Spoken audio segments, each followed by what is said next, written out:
સમાચાર હવે રાજકોટથી મળી રહ્યા છે, જ્યાં માલવીયાનગર વિસ્તારમાં વિજ્ઞાન જાથાની ટીમે દરોડા પાડ્યા છે। એક મહિલા ઉપર દોરા ધાગા કરવાનો આરોપ છે। માલવીયાનગર વિસ્તારની ઘટના, જ્યાં નિર્મળા ભોજાણી ઉર્ફે ચકુબેન પર દોરા ધાગા કરવાનો આરોપ લાગ્યો છે। પરિવારજને જ ભૂવી બનાવી હતી તેવું આ મહિલાનું કહેવું છે। રાત્રે કાળા કપડાં પહેરી વિધિ કરતા હોવાનો પણ આરોપ લાગી રહ્યો છે આ મહિલા ઉપર। જોકે વિધિના નામે લોકો પાસેથી પૈસા લેતા હોવાના આક્ષેપ હતા।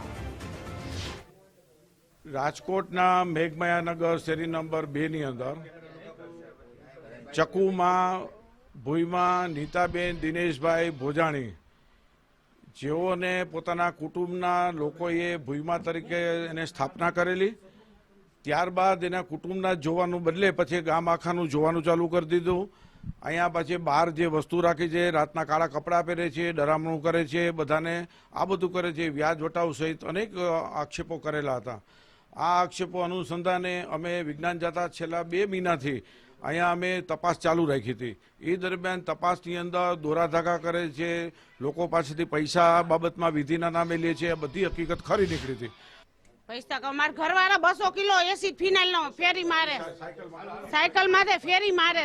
બેન, કેટલા ટાઈમ થી તમે આ કરતા હતા? તમે કીધું કુટુંબના ભૂવા છો તો? ના 20 વર્ષ તો હજી લગ્ન નહીં નથી થયા, 7 વર્ષ થયા, 7 વર્ષ થયા। મારું નામ નિર્મળાબેન દિનેશભાઈ ભોજાણી। એ તો માતાજી ભરોસે દઈ દેતી હતી કે માતાજી સારું કરી દે, બસ। ના એવું કઈ માણસ બસ આવી રીતે કોઈને દુઃખ હોય તો આવે તો પગે લાગી લ્યો, ના લ્યો દોરો પહેર્યો સારું થઈ જાય, બસ। કેવા દુઃખ લઈને આવતા લોકો? કેવા દુઃખ લઈને? એટલા બધા કોઈ આવતા જ નહોતા, મહિને 2 મહિને એકવાર કોક આવતું।